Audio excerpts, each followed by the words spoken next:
Thank you so much. Members of the Council, resistance, international guests, to my American colleagues, and mostly, Mrs. Raviji, to you, who I have known of for so many years and admired from such a distance. It is not polite in my country to ask someone a favor when you meet them for the first time, but I have one. On some day that we cannot predict, when we least expect it, someone unknown in Iran, a student sitting in a square who refuses to move, a shopkeeper who will not open their business, a soldier who will not fire on an innocent man or woman, someone will stand up and the regime will fall down.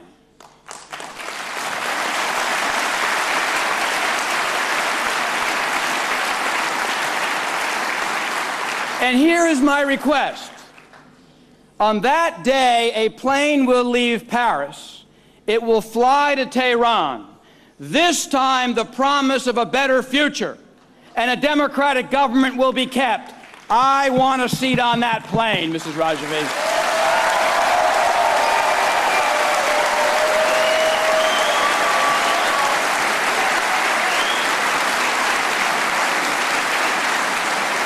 It is such an unbelievable time to be alive.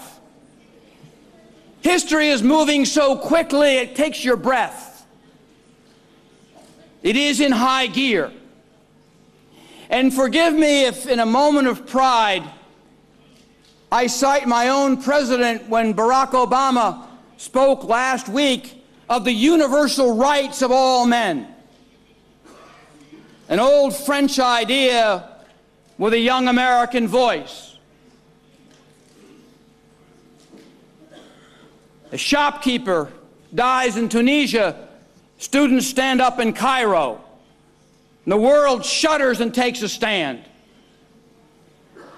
But I came a long way to be here today, and it wouldn't be right not to be honest. I admire what happened in Tunisia because of that shopkeeper. I admire the thousands that took a stand and suffered, even those who now die in Libya. But thousands have died in Tehran.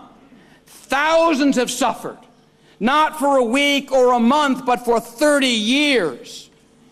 And the Iranian flag still flies in capitals around the world at their embassies, and they occupy a seat of honor at the United Nations. How did universal come to exclude the people of Iran? Isn't it wrong?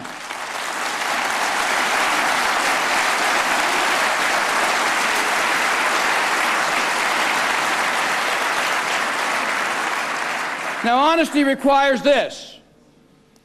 At a conference last week in Washington, someone theorized that the problem of getting atomic weapons in the hands of the mullahs is that it might intimidate policy. Really? When thousands of people can be executed, a revolution is hijacked.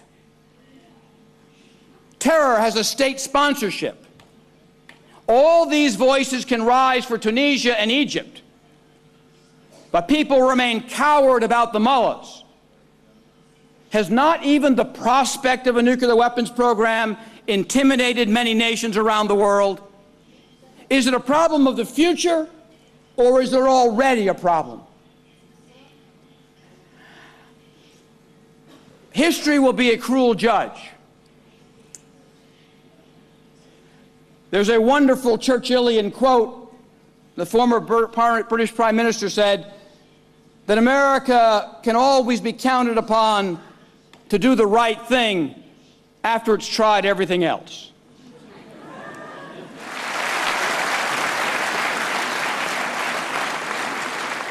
Jimmy Carter tried to send an ambassador. Ronald Reagan sent a cake. Bill Clinton sent a nice note. Hillary tried to shake the foreign minister's hand. We've tried. We've tried. And to be honest, we all differ in our interest in one way. Mine, like my colleagues, are decidedly American. And if appeasement had brought peace and human rights for Iran, I'd be for appeasement. If there were reconciliation and having patience, I'd be for patience. But at some point in life, you accept reality.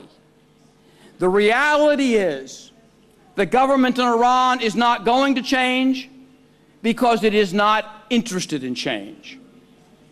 And policy must change accordingly.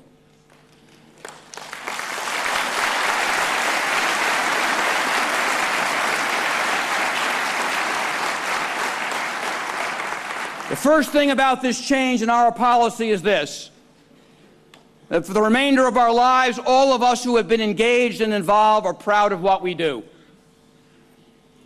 To this day, I hear people talk about Cambodia or Rwanda. I hear discussions about the Kurds, and I try to change the subject.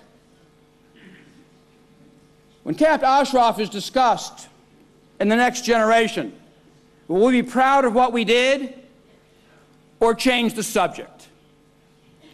Today, no one wants to talk about it at all.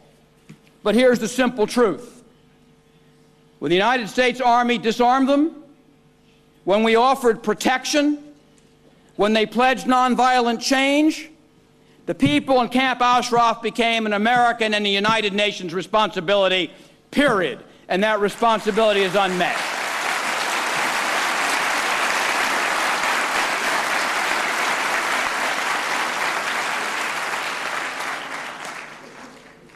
Any policy must begin with a simple, honest truth.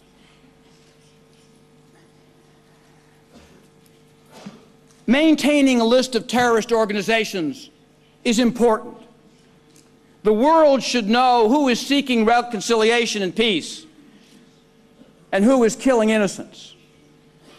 When that list is used for cynical political purposes to convey a favor with the mullahs in Tehran, it is not simply just wrong for the MEK, it is wrong for the United States and the cause of combating terrorism.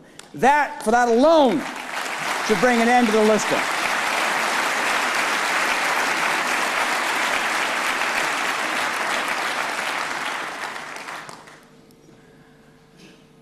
Through the years, many of my colleagues and I have spoken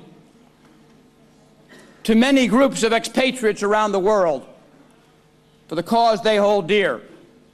Finally, I leave you with this.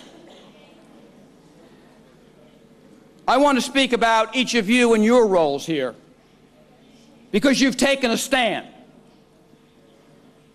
As I was sitting on this podium in Washington a week ago, I was reminded of a story I hadn't thought of for so many years. I lost my father a few years ago.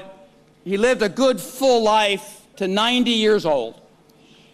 He came from Italy, away from Italian fascism, so many years ago. And he moved to a poor neighborhood in New York, and across the street, the fascists opened an office to keep an eye on all the Italians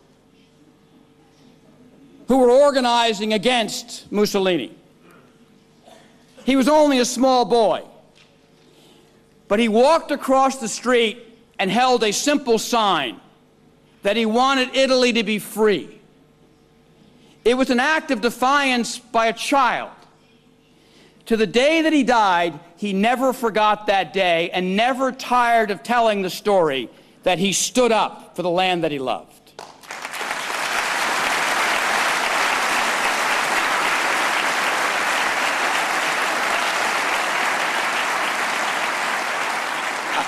I tell you this story because I know so many years have passed.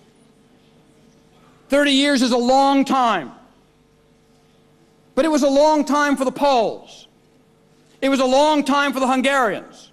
It was a long time for the Romanians. The Soviet Union was great and they were small. There is nothing in history more powerful than an idea whose time has come. The idea of Iranian freedom, of restoring the greatness of the Persian people, has come.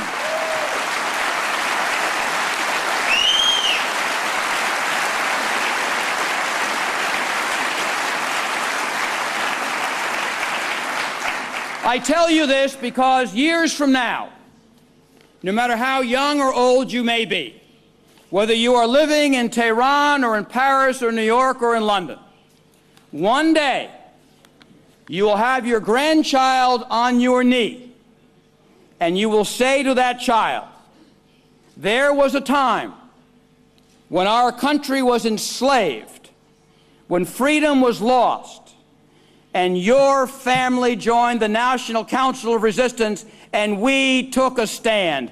Be proud of your family. Thank you all very much.